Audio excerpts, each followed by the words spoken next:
ሰላም ጤና ይስጥልኝ ውድ የቻናሌ ቤተሰቦች የዕለቱን አዳዲስ መረጃ ይዤላችሁ መጥቻለሁ።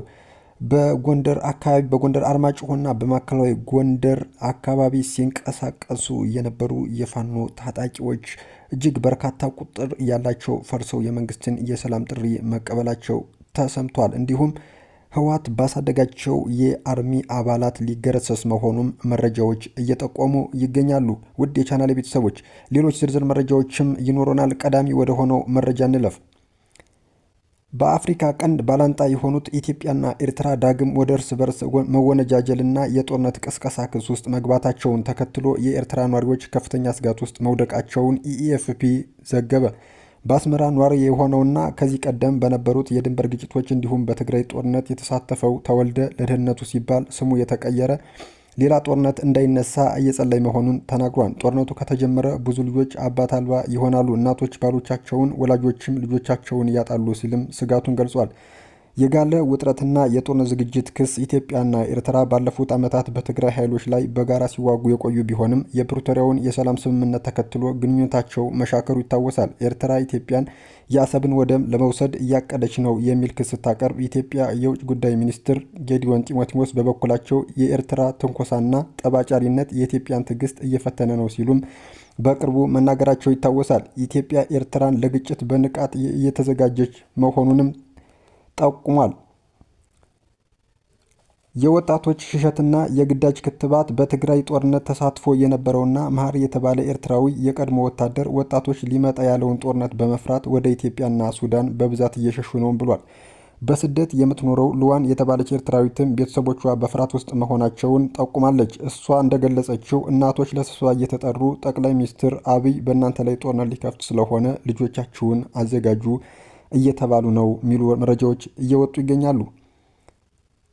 እንዲሁም ወደ ሌላኛው መረጃችን ስናልፍ አምባሳደር ጄኔራል ባጫ ደበሌ የተጻፈ የጸረ ሽምቅ ውጊያ ጥበብ መጽሐፍ ዛሬ ተመርቋል። በኢትዮጵያ የጦር መኮንኖች ታሪክ ውስጥ ትልቅ ስምና ልምድ ያካበቱት አምባሳደር ጄኔራል ባጫ ደበሌ በወታደራዊ ልምዳቸውና ጥልቅ ጥናት ላይ የተመሰረተውን የጸረ ሽምቅ ውጊያ ጥበብ መጽሐፋቸውን ዛሬ አስመርቀዋል። የጦር ኃይሎች ጠቅላይ ኤታማዦር ሹም ክቡር ፊልድ ማርሻል ብርሃኑ ጁላ፣ የጦር ኃይሎች ምክትል ጠቅላይ ኤታማዦር ሹም ጄኔራል አበባው ታደሰ፣ የብሔራዊ ደህንነትና መረጃ አገልግሎት ዋና ዳይሬክተር አምባሳደር ሬድዋን ሁሴን፣ የፌዴራልና የክልል የጸጥታ አመራሮችና ጄኔራሎች፣ መኮንኖች፣ የመከላከያ የክብር አባላት፣ ጥሪ የተደረገላቸው እንግዶች በተገኙበት ነው በመከላከያ መኮንኖች ክበብ በደማቅ ስነ ስርዓት መጽሐፉ የተመረቀው። የዕለቱ የክብር እንግዳ የጦር ኃይሎች ጠቅላይ ኤታማዦር ሹም ክቡር ፊልድ ማርሻል ብርሃኑ ጁላ ኢትዮጵያ የተሰነደ የጸረ ሽምቅ ውጊያ ማንዋል የነበራት ቢሆንም የተሻሻለ እንዳልነበረም አውስተው የጸረ ሽምቅ ውጊያ ጥበብ መጽሐፍ ግን ዘመኑን የሚመጥንና ለጦር መሪዎች ማስተማሪያ ከፍተኛ ጠቀሜታ ያለው ነው ብለዋል። ጄኔራል ባጫ ደበሌ ይህንን ጠቃሚ መጽሐፍ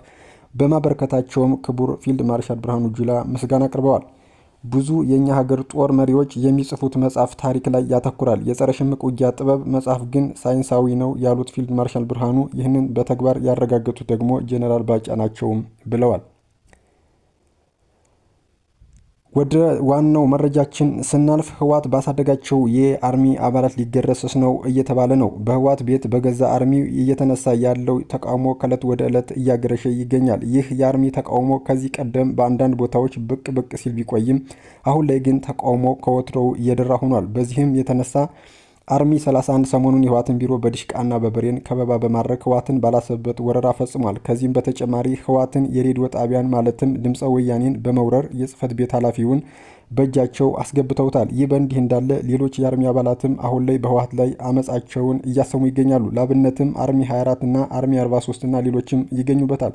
በዚህም ህወሓት የአርሚ አባላት ተቃውሞ በዋናነት ህወሓት የተለመደ ያረጀና ያፈጀ ሳቢውን በማስረጽ አርሚውን በአግባቡ ደሞዙን መክፈል ባለመቻሉ አርሚው ከረሃብ ጦር ይሻላል በማለት አሁን ላይ በግልጽ እምቢ እያለ ይገኛል። ከዚህም በተጨማሪ አንዳንዶቹ ከተቃውሞ ተጨማሪ የሀራ መሬት ታጣቂዎችን በግፍ በመቀላቀል ህወሓትን ከስሩ ነቅሎ ለመጣል አብረው ይገኛሉ። እንደ አጠቃላይ አሁን ላይ ህወሓት በትግራይ ምድር ሊገረሰስ ጫፍ መድረሱን ነው መረጃዎች የሚጠቁሙት።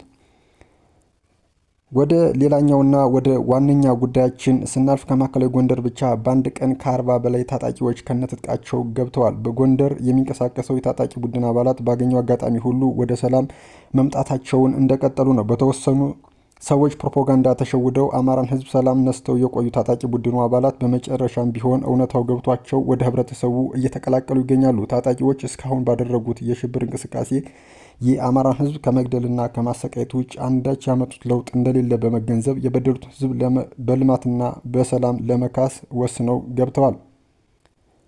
በተለይም መሪዎቻቸው ከሻዕቢያና ወያኔ ጋር የሚያደርጉት ግንኙነት ዓላማው ኢትዮጵያን ማፍረስ መሆኑን ከተረዱ ወዲህ ቡድኑ ውስጥ መቀጠል ራስ ምታት ሆኖባቸው እንደቆዩም ዛሬ ከጎንደር አርማጭሆና ከማዕከላዊ ጎንደር አካባቢ ወደ ሰላም የመጡ ከ40 በላይ የሚሆኑ ታጣቂዎችም እየተናገሩ ነው። እናቷ ጎንደር በሀብቴ ወልዴ ስትዋረድና ሰላሟን አጥታ የነበረ ቢሆንም ጎንደር አርማጭሆና ማዕከላዊ ጎንደር 2 ዲሽቃ፣ 3 ስናይፐር፣ 2 ብሬን መትረጊስ እና 23 ክላሽ ከነ ሙሉ ተተኳሽ ይዘው ትግሉ የተነሳንበት ዓላማው መንገድ ስቷል። ለህዝብ ሳይሆን ከወንጀል ተጠያቂነት ለመደበቅ ለዝርፊያና ለግለሰባዊ ስብዕና ለመገንባት የተሰበሰበ ዓላማ ያለው ስለሆነ እንድንስተካከል ብንጠይቅም ከዛሬ ነገ ይስተካከላል ብለን ብንጠብቅም ይባስ ብሎ ከህወሓት ጋር እንስራ በማለታቸው ዛሬ መንግስት ያቀረበንን የሰላም ጥሪ ተቀብለን ወደ ሰላም